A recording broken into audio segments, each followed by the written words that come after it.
చాలా పర్యాయాలు మన జీవితాల్లో దేవుని పైన విసుక్కుంటాం. నాకేందుకు కష్టాలు, నాకేందుకు బాధలు, నాకేందుకు శోధనలు, ఒకటేనకల్లా ఒకటి పోతే మరొకటి తల పట్టుకొని కూర్చుంటాం.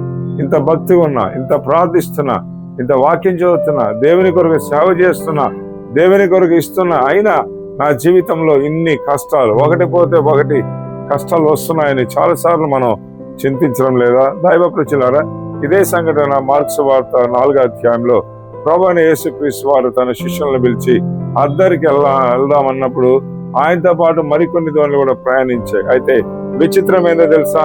యేసు ఉన్న దోణి పైన అలలు కొట్టినందున మరికొన్ని దోణులు ప్రయాణించాయి, వాటికి ఏం కాల. అయితే యేసు ఉన్న దోణి మీదనే, ప్రభు ఉన్న దోణి మీదనే అలలు కొట్టాయి. ఇదే క్రైస్తవ జీవితంలో మనకున్న ప్రశ్న. మనకే కాదు, కీర్తనకారుడైన దావీదు కూడా చాలా సార్లు తన కీర్తనలో ఇదే ప్రశ్న అడుగుతారు. ప్రభువా, నేను ఇంత భక్తిగా ఉన్నా, నేను ఇంత విశ్వాసంగా ఉన్నా, అయితే నాకెంత కష్టాలు? వేరే వాళ్ళు నేను నమ్ముకోలేదు, దుష్టులుగా ఉన్నారు, వారెందుకు ఆశీర్వదించబడుతున్నారు? దైవ ప్రజలారా, యేసు ఉన్న దోణి మీద అలలు కొడతాయి, ప్రభు నమ్ముకున్నటువంటి దోణి మీద అలలు కొడుతుంటాయి. అయితే విచిత్రమైనదో తెలుసా? సత్యమైనదో తెలుసా? యేసు ఉన్న పడవ మీద ఎన్ని అలలు కొట్టినా, ఎన్ని అలలు మోదినా ఆ పడవ మునిగిపోదు. యేసు లేని పడవ ఒక్కసారి అలలు కొడితే ఆ పడవ మునిగిపోతుంది.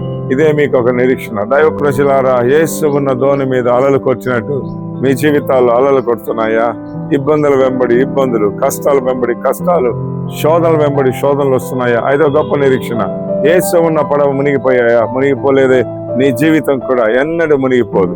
ఈ కష్టాలన్నీ కూడా దేవుడు నీ జీవితంలో గొప్ప విజయాన్ని దేవుడు మీకు దయచేస్తాడు. అన్వేషణ కుటుంబీకులందరికీ ప్రభు పేరిట శుభములు తెలియజేస్తున్నాను. God bless you all.